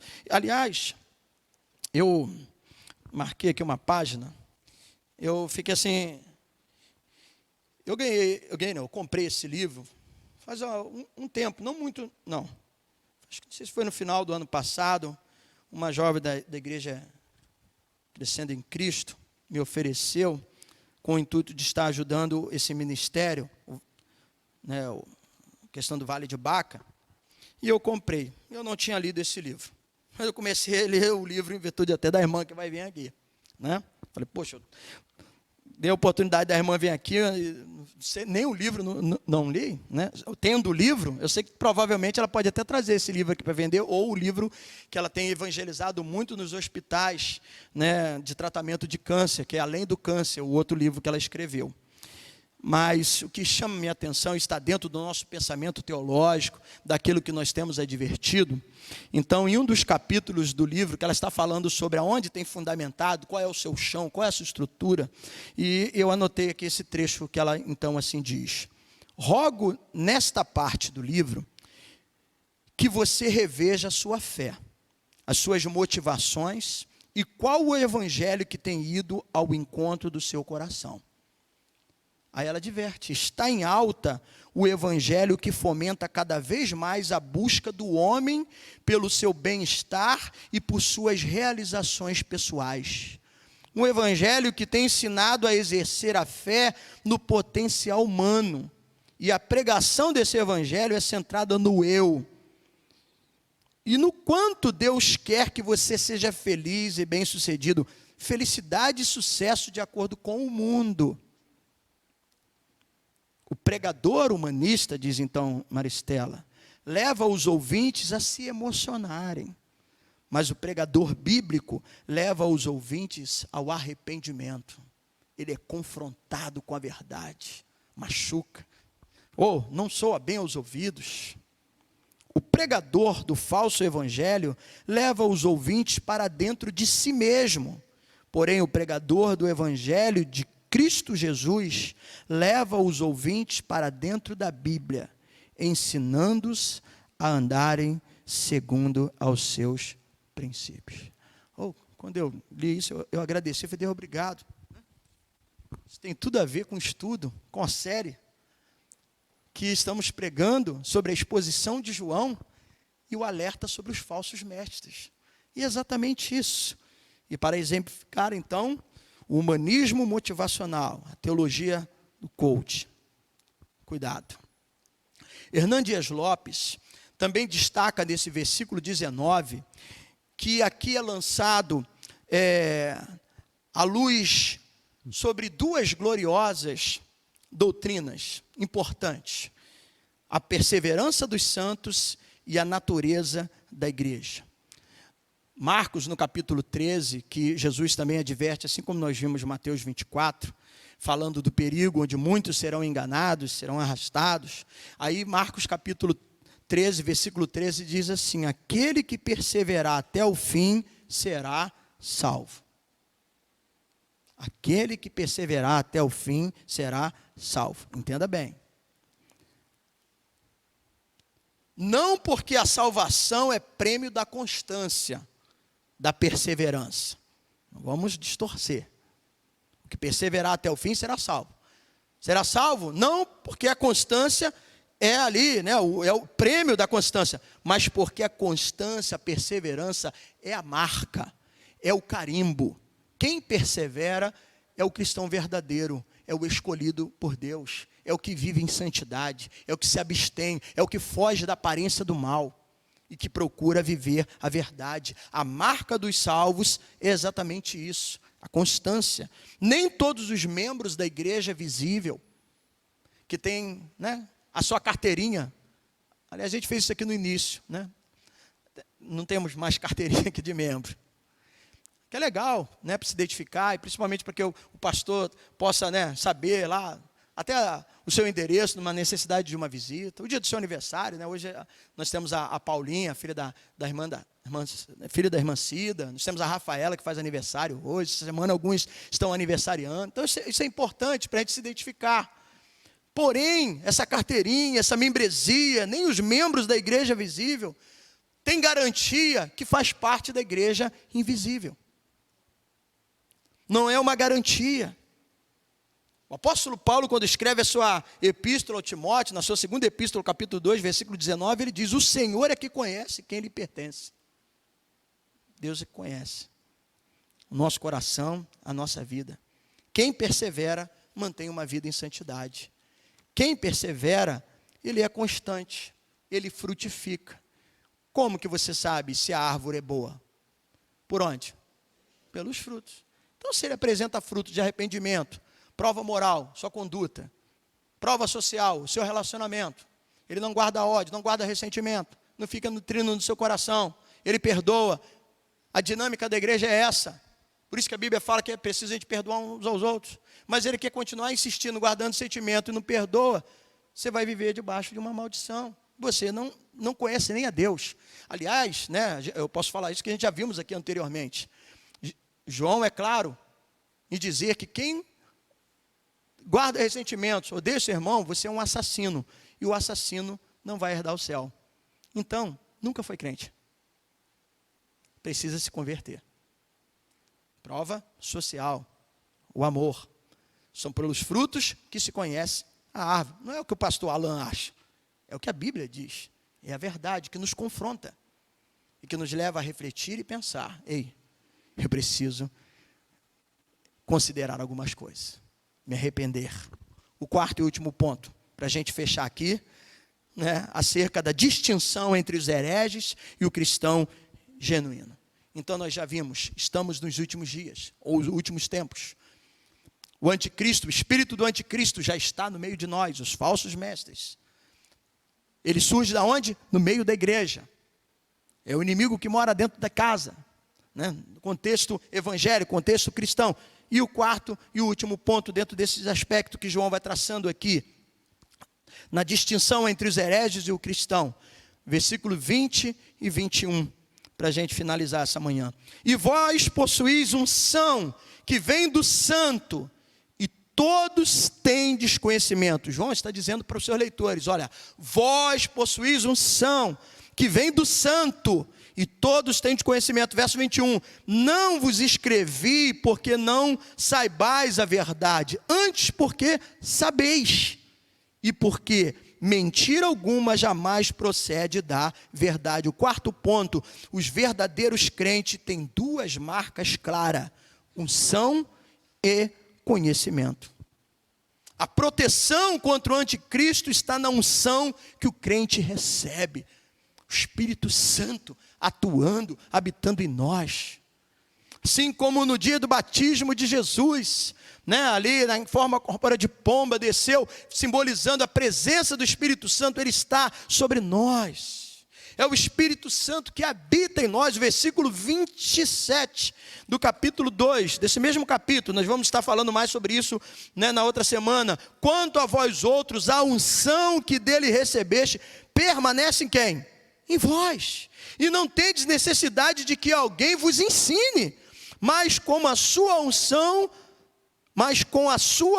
vos ensina a respeito de todas as coisas, e é verdadeira, e não é falsa. Permanecei nele, como também ele vos ensinou.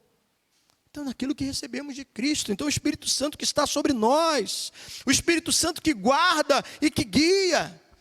Rapidamente, deixa aí marcado, vamos para 1 Coríntios. 1 Coríntios, capítulo de número 1. 1 Coríntios, primeira epístola, primeira carta, né? São os vocabulários que temos utilizado aí para identificar esses escritos dos apóstolos. 1 Coríntios, melhor, 2 Coríntios.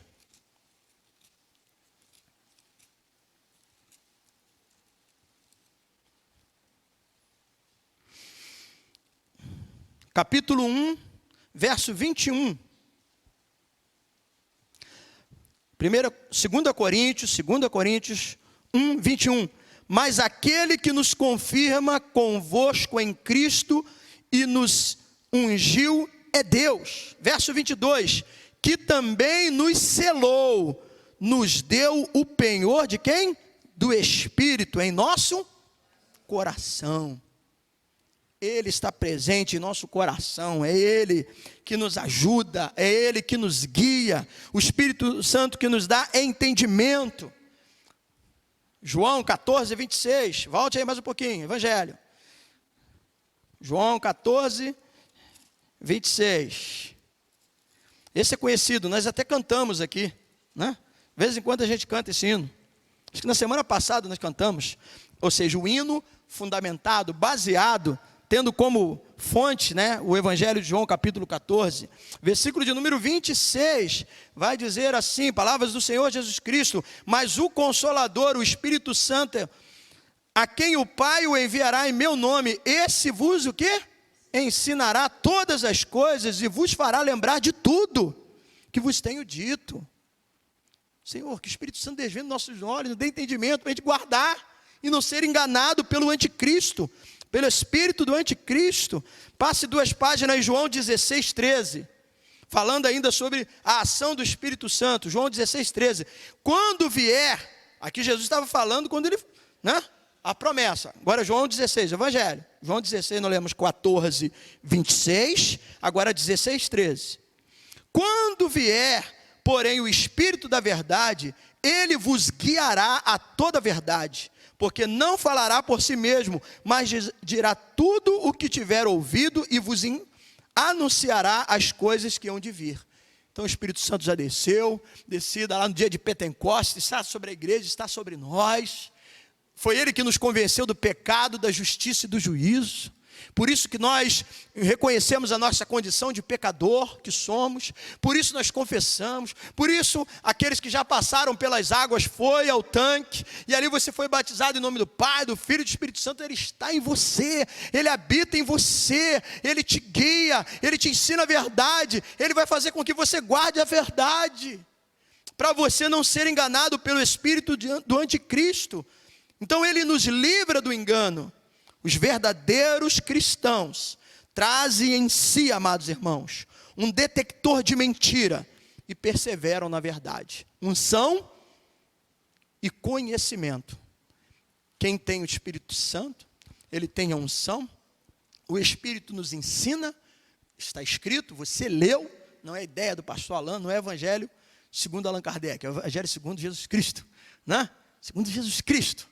Segundo o que nós estamos lendo, conferindo na palavra de Deus, Ele nos dá entendimento para que a gente aprenda e a gente guarde, não seja assim enganado. E quem tem o Espírito, é como se ele tivesse um antídoto. O verdadeiro cristão, ele traz em si um detector de mentira. E ele persevera na verdade. Voltando lá para a gente concluir, porque o versículo 21 está dizendo exatamente sobre isso. Não vos escrevi porque não saibais a verdade. Ele já tinha aprendido desde o princípio, ou seja, através dos apóstolos, através dos ensinamentos de Cristo, porque vocês sabem, e porque mentira alguma jamais procede da verdade. Então o cristão, o verdadeiro cristão, ele tem um detector de mentira. Lembra quando Ananias e Safira chegaram diante de Pedro, né? Uma cara lavada, ou melhor, cara de óleo de peroba, né? Assim que a gente diz, né? O cara chegou lá, não, está aqui essa oferta, nós vendemos esse terreno, viemos doar aqui para a igreja está precisando de comprar um terreno, então vai ajudar aí os irmãos necessitados que estão desempregados, vai ajudar na campanha do Projeto Ágape, eu vendi esse terreno aqui por X e estou aqui entregando. Aí Pedro diz assim, por que mentisse o Espírito Santo? E caiu ali morto na hora. Discernimento de espírito. O verdadeiro cristão, ele tem um detector, né? E ele percebe que Deus nos dê esse discernimento. O Espírito Santo seja sobre nós, para não sermos enganados. Estamos vivendo os últimos dias, os últimos tempos. Hoje a volta do Senhor está mais próxima do que antes, do que ontem.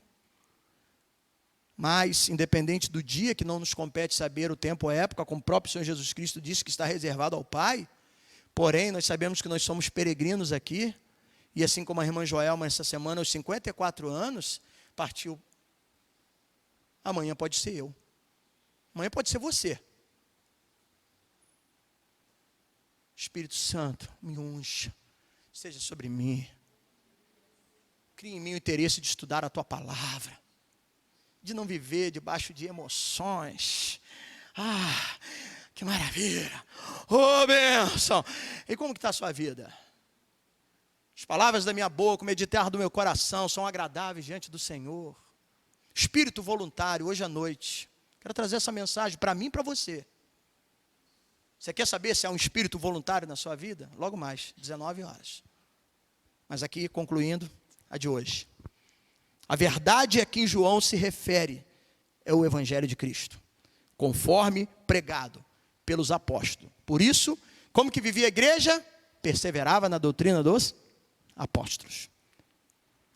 Perseverava na oração, né? Na doutrina, na pregação, nos ensinamentos que eles receberam, os apóstolos. Por quê? Porque eles receberam de Cristo, eles estiveram com Cristo. Não é os apóstolos que a gente vê hoje, não. Hoje tem muito apóstolo. Apóstolo foram aqueles que foram escolhidos por Cristo, tiveram contato com Cristo. Por que Paulo foi considerado apóstolo? Porque Jesus, embora ele não fez parte ali dos 12, naquela caminhada de 3 anos do seu ministério, mas foi Jesus que o parou no caminho e se revelou a ele, apóstolo.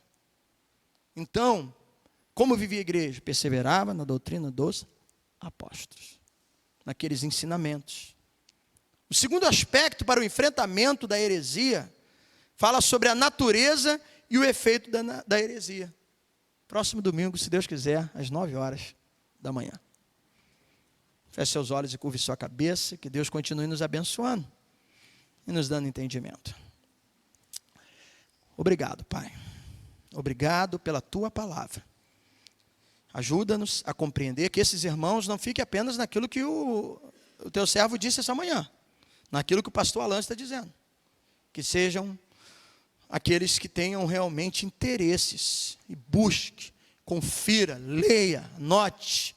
Se possível, reveja as primeiras mensagens, a introdução, o capítulo 1, início do capítulo 2, para conferir se é realmente isso.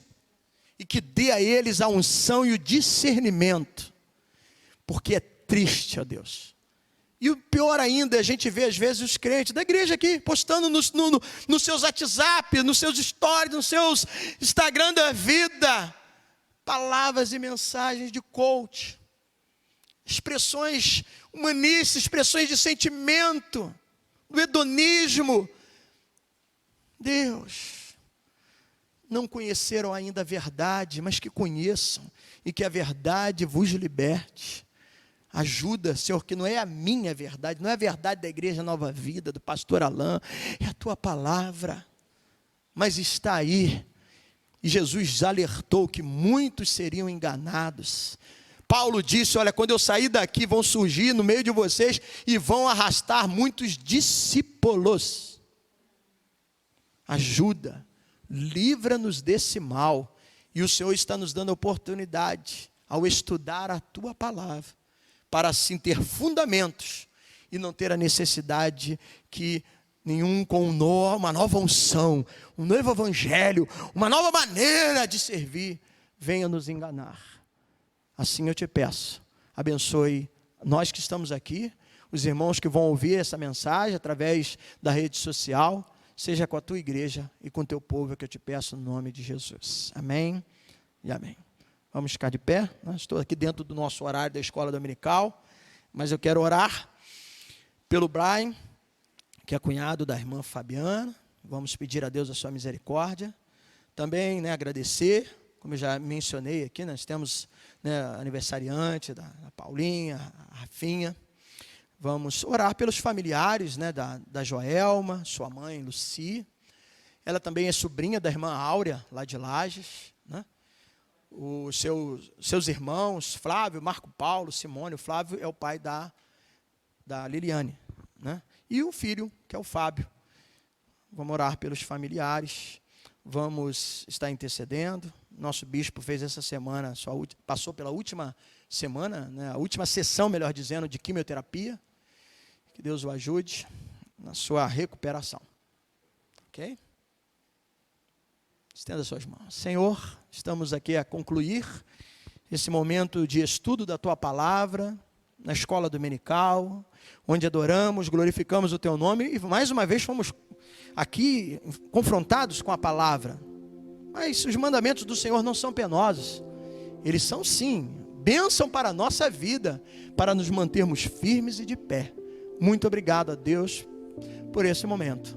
Mas antes de sairmos daqui, nos identificamos com os nossos irmãos.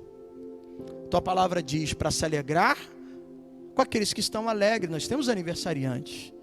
Adolescente Rafinha, ó Deus, a Paulinha. Então podemos nos alegrar com aqueles que estão aniversariando nesses dias, estão felizes. Alguns dos seus filhos estão completando mais um ano de vida, que bênção. Mas a tua palavra também diz para chorar com aqueles que choram.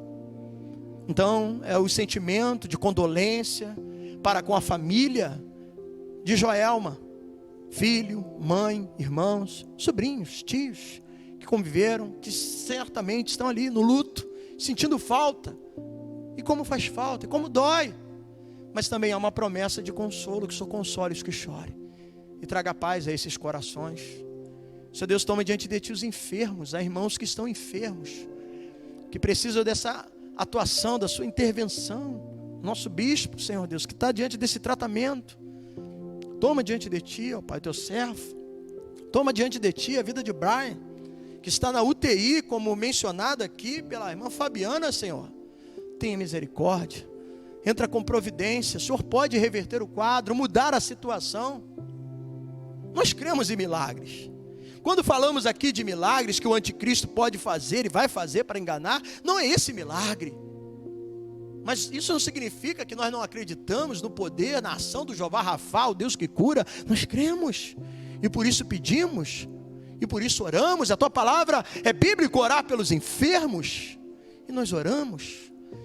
Oramos por essa geração, oramos por famílias, oramos por jovens e adolescentes. Oramos pela Tua igreja. Não nos deixe cair em tentação, mas livra-nos do mal. Abençoe o nosso regresso até os nossos lares, debaixo das Suas santas e poderosas mãos. Que a graça do nosso Senhor Jesus Cristo, o amor de Deus e a consolação do Espírito Santo seja sobre todos. Amém e amém. Tenha um bom dia. Vá em paz. Que Deus te abençoe rica e abundantemente. Se puder, logo mais, um espírito voluntário.